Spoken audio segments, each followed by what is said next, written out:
Hello everyone, I'm Aditi from Birla Public School, Pilani. Today we are going to discuss about subject-verb agreement. It is a grammar component, so let us begin with it. First of all, let us go through the learning objectives, like at the end of the lesson, what the children are going to learn. Students will be able to identify singular and plural subjects in the sentence.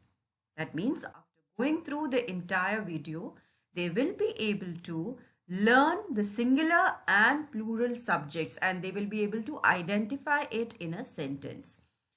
They will be able to fill in appropriate verbs with that agrees with the subject. That means they will fill in the blanks or in the exercise the appropriate verb that agree with the subject.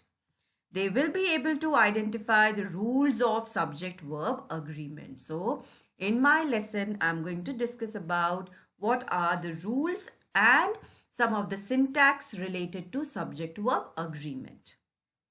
A verb must agree with its subject in number and person. So, whenever we are writing a sentence, our verb must agree with the subject. Subject means a noun or a pronoun, or the person who does an action. Or at a glance, if we check, a subject must agree with the verb. If we have a singular subject, our verb should be singular. If our subject is plural or we are using I or you in a sentence, the subject as a subject, we must use verb in the first form of the verb. For example, Sam reads storybooks. So Sam being singular, we have used S or ES with the verb. Sam reads storybooks. I read storybooks. You read storybooks too. So this is just at a glance what the subject agreement means. Now let us go for the rules. There are certain rules that we need to keep in mind while drafting something, while writing something. So the first rule says, when two or more singular nouns or pronouns are joined by and conjunction, it require plural subject, as in gold and silver are precious metal. Gold, one quantity or one entity, and silver, another entity. When they are joined together with a conjunction and, it becomes plural. So it takes a verb in a plural form. So we are using are here. Gold and silver are precious metals. Fire and water do not agree. Are your father and mother at home? He and I were playing.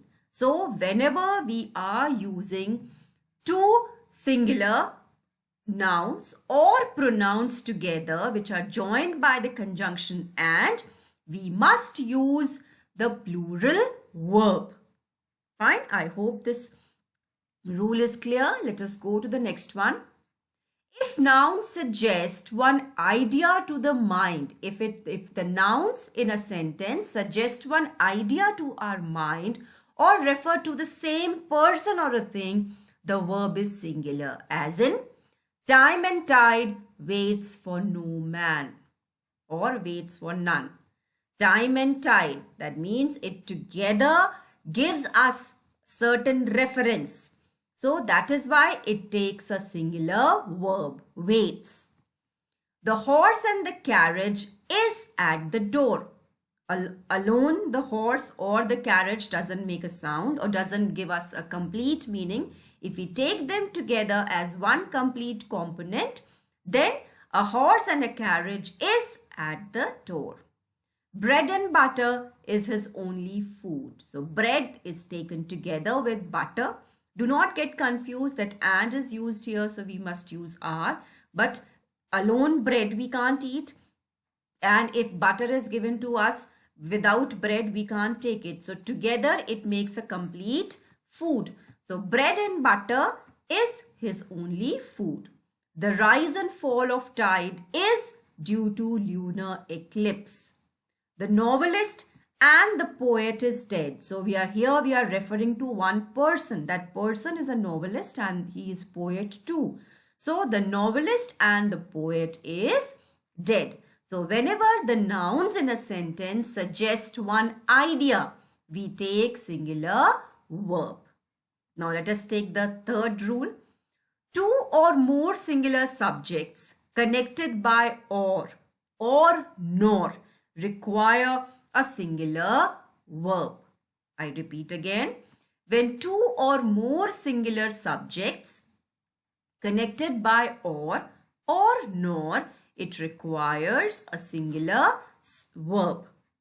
No nook or corner was left unexplored. Was left. So singular verb in past tense. Our happiness or our sorrow is largely due to our own actions. That means either our sorrow or our happiness. So we are taking one of them. So whenever two nouns are connected with or nor, we take singular verb. Either the cat or the dog has been there. Either the cat or the dog has been, singular. Neither Ram nor Sham was present. So neither nor also gives us the indication that we're talking about singular subject. So singular subject takes singular verb. Now the next rule. When the subjects joined by or nor are of different persons, the verb agrees with the nearer. So this you'll have to take care. So whichever the noun or the person is nearer to the verb, it agrees with it. As in, either he or I am mistaken. So nearer to the subject, like for example, we have I. So with I, what do we use? Am. We can't use he here. Fine, we can't use he here. And I being a pronoun here, so we'll have to use am along with it. Either he or I am mistaken. Now look at the next sentence. Either you or he is mistaken. So with the verb is agreeing with the subject or with the pronoun or a noun that is nearer to it. So this verb is agreeing with I and here is agreeing with he. Neither my friend nor I am to blame. Nor I am to blame. Here also am is agreeing with I. It is not agreeing with my friend. It is agreeing with the nearer pronoun. Neither you nor he is to blame. Fine. So this verb he is agreeing with he here. Fine. Neither you nor he is to blame. So this is very important rule of subject agreement. When a subject is joined by or nor of different persons. We have seen with the different person, first person, second person and third person. When they are agreeing with the different three person, the verb is going to agree with the pronoun or a noun which is nearer to it. This you'll have to remember. Now let us go to the next one. Now either, neither, each, everyone, many, a must be followed by singular verb. So with all these we use singular verb. Neither of the two men was very strong. Out of these two, none of them. This is what it means. None of them was very strong. Each of these substances is found in India. Out of all, each and every. Fine. Each one of them is found in India. Every one of the prisons is full. Out of all, each and every prison is full. Many a man has done so. Fine. So please remember, whenever we are using either, neither or each, every one, many a, it must it must be followed by singular verb. Now the next one. Some nouns which are plural in form but singular in meaning take a singular verb. They all take a singular verb. As in, the news is true. Though we may get confused that S is written at the end, so it sounds like a plural pronoun or plural subject. But it takes a singular verb. It is singular. So some nouns which are plural in form but singular in meaning, their meaning is singular. So it takes singular verb. So the news is true. Politics was his business of life. Mathematics is an easy subject.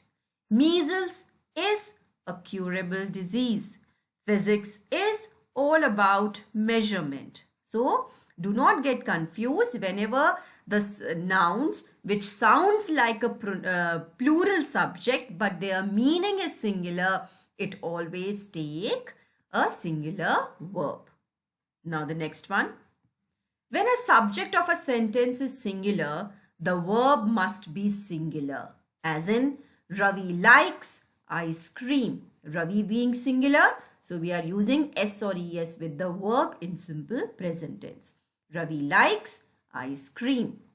Henry and Deepak like movies. Now Henry and Deepak, they are joined by conjunction and it becomes a plural subject. So a plural subject takes plural verb. So verb in the first form of the verb. Henry and Deepak like movies. Ram plays tennis. Ram being singular, we are using S or ES with the verb. So Ram plays tennis. Pilot flies planes. So pilot being singular, we are using ES with the verb, that is fly. So pilot flies planes. So whenever the subject of a sentence is singular, the verb must be singular. Now the next one. When the subject is the phrase one of followed by a plural noun, the verb is singular and agrees with one. So this you'll have to take care. One of the students, out of all the students, one. We are talking about one. One of the students is absent in the class. We are not talking about all. Out of all, we are talking about one of the. So this is referring to a singular subject. So singular subject takes singular verb. One of the students is absent in the class. One of the students in our class was praised by the teacher. So out of all, one of the student was praised by the teacher. Rukumani is one of my best friend. So we are referring Rukumani as one of my best friends. When a sentence has two singular subjects joined by a conjunction and, the verb must be plural. This we have already done. Just a recap. Ravi and Suman go to the same class. Henry and Joe play chess. Bob and Sam go to the same tuition class. So Ravi and Suman, it becomes plural. So we have the verb in the first form. So it's a plural verb. Henry and Joe play with the first form. Bob and Sam, again a plural subject. So verb will be in the first form of the verb as it is. Now the next rule is both. Always take plural verb. As in, both the hill stations were simply great. That means the hill stations that we have visited, both the hill stations were simply great because it signifies two. Both the boys were rewarded. Sorry, there's a spelling mistake. Both the boys were rewarded. Now, a number of, several or many followed by a plural verb because it gives a reference to the same. There have been a number of competitions this year. A large number of people are waiting to meet the Prime Minister. Fine. So a number of, several or many takes a plural verb. A collective noun thought as a one whole entity takes a singular verb. So whenever we have a collective noun in a sentence, we must use a singular verb. There was a herd of cattle in the middle of the road. So there was a herd of cattle. This is a lovely bunch of flowers. Fine. This is a lovely bunch of flowers. So for bunch of flowers, we are using a singular verb. Now, class names such as stationery, cutlery, hair are singular and must take singular verb. As in, the furniture here is of good quality. So here is agreeing with the furniture. It is taken as one complete class or a species or a group. The furniture here is of good quality. The stationery is, though stationery comprises of your books, pen, paper, color, everything. But here together stationery is taken as one class, one group of writing articles. So the stationery is now available in the shop. So whenever we have a class name such as stationery, cutlery, hair, furniture, it takes a singular verb. Now the next one. When a plural number applies to distances, weights, heights or amount of money, it is taken as a whole and is therefore treated as singular. So measurement, weight, height, they are all considered as singular subject. As in, a thousands of mile is a long distance. 2 kilograms of sugar costs 70 rupees. So always remember that whenever we are talking about distance, weight, height or the amount of money, they are considered as a whole, taken as one. So it is treated as a singular subject and it takes a singular verb. Fine. So at the end, let us practice few examples of subject-verb agreement. Annie and her brothers dash at school. Annie and her brothers are at school because both of them are joined with the conjunction and.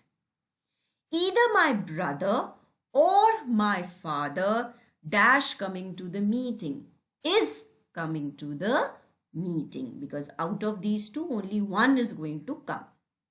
The dog or cats, sorry, it should be cat. The dog or cat is outside. Either my shoes or your coat is always on the floor. That means one or this or the other, something should be, it is always found on the floor. So either my shoes or your coat is always on the floor. George and Tamara don't want to see the movies. And George and Tamara, it becomes a plural subject, so it will take a plural verb. Benito doesn't know the answer. So Benito being singular, so singular verb. One of the sisters is going on a trip to France. So here is a phrase, one of the, out of all the sisters, one of my sisters is going on a trip to France. So this is one of the exercises that we have done for subject-verb agreement. I hope this is clear to all of you. Thank you.